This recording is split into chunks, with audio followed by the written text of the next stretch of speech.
Welcome to Fun and Games Side Quests. Every episode is a different host sharing a video game they love and why they love it.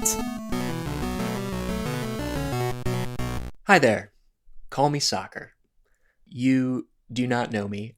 I lurk on Bluesky and I haunt video game podcast Discord servers, and sometimes friendly hosts invite me to contribute to things.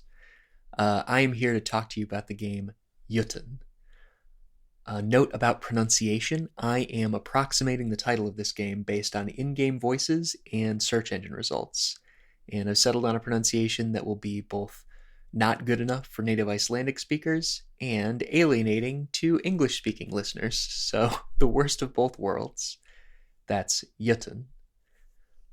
Jotun is the first game made by the studio Thunder Lotus, which you most likely know from their hit farming/death simulator, Spiritfarer.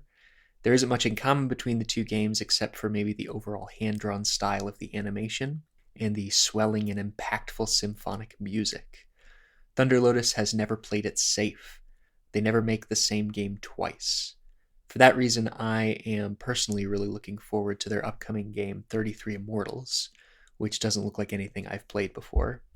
Back when I had more time, I used to treat myself to a little game every Sunday. Theoretically, these were games that I could complete in an afternoon, and Jotun was one of the games I picked up.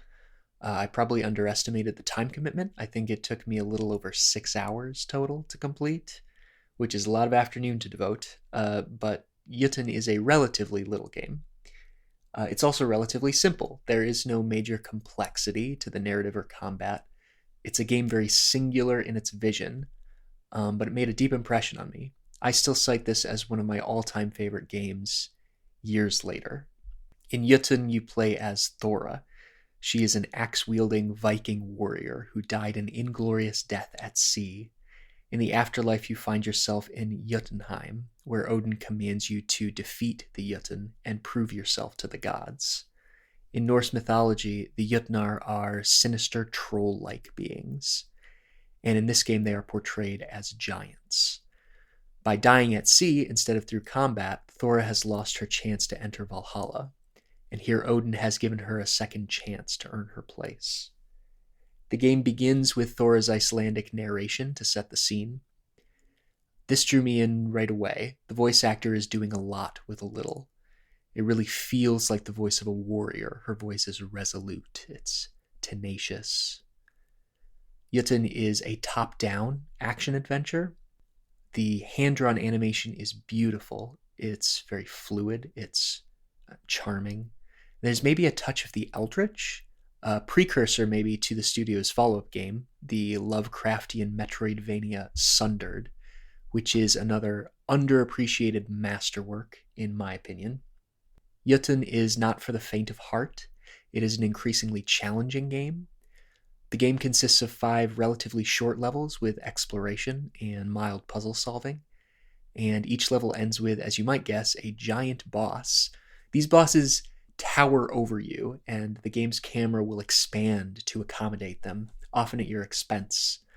Sometimes you are nothing but a speck on the screen, like the prince with his katamari.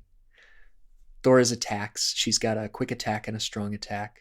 Both of these take time to execute, so when you attack, you are committing to an attack animation. And you can only cancel this with your dodge roll. So during combat, you have to learn boss patterns, and you have to time your attacks carefully. There are also shrines hidden in each level. If you find them, the gods will bestow gifts to help you in battle, things like healing and special weapons, and these have limited uses per area. My favorite thing about this game, though, is probably the hardest thing to capture in words, and that is the music.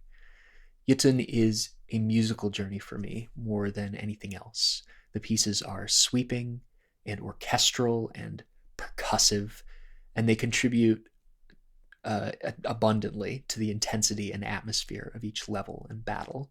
My personal favorite piece is called Storms, or at least it's called Storms on YouTube, and it is the clashing, dissonant theme that plays when you battle the storm Jotun. It's reminiscent in some ways of Stravinsky's The Rite of Spring, which, if you're uncultured like I am, you might know as the piece that plays during the dinosaur part in Disney's Fantasia. And there's also this motif that follows you through the game. It's around 4 measures, and it's present in the menu, and it crops up in various places throughout the game, boss battles, but most notably at the end, where if you've persevered through all of these battles, it accompanies you during your victorious ascent to the Great Hall. If you don't mind a little challenge, if there's any amount of Viking warrior in your heart, I highly recommend Jotun. However you pronounce it, you should play it. Happy gaming. Do you find yourself playing older games and wishing that there were new discussions about those games? Enter Tales from the Backlog.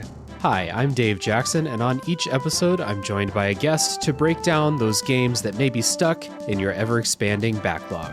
Each episode looks at one game in depth, focusing on mechanics, story, music, and other aspects with no spoilers until a clearly marked spoiler wall in the middle. If you've played the game, go ahead and climb that spoiler wall and enjoy in-depth story discussions, and if not, jump out when we warn you and maybe go play that game for yourself.